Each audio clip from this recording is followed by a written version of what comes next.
Okay, I'd like to talk to our director about establishing a dedicated fast track in our emergency department, mainly to facilitate the flow of minor injury and medical complaint type patients, which would improve our profitability as well as our patient satisfaction.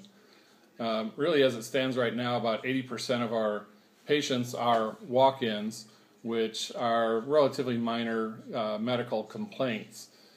What happens is you come in, you see the triage nurse, they do a quick assessment, determine the severity of your complaint, and then basically you're put into a corral, otherwise known as the waiting room.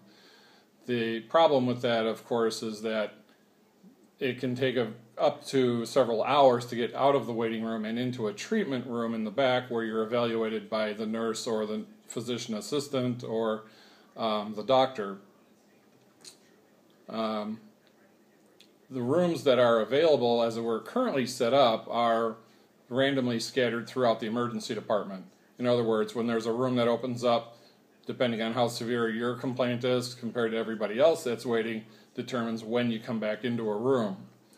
Now, the nurse that's responsible for you in that room might be already tied up with a more critically ill or sick patient, and in their own mind, they just don't put a high priority in getting you in and out as quickly as possible.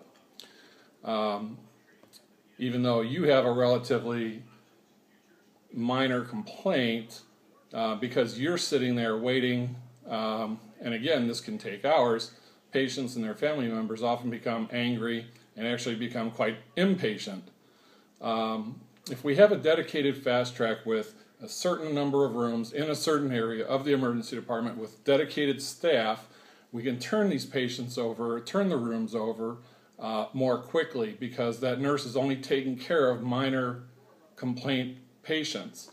And this has been well documented to improve patient satisfaction as well as profitability, because you're able to turn over that asset, your room, more quickly and more efficiently.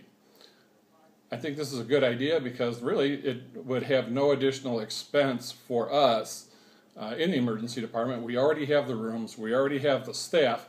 It's just a matter of maximizing our utility of the resources that we have. I think it's a good way to improve our patient satisfaction and keep ourselves financially viable. Thank you.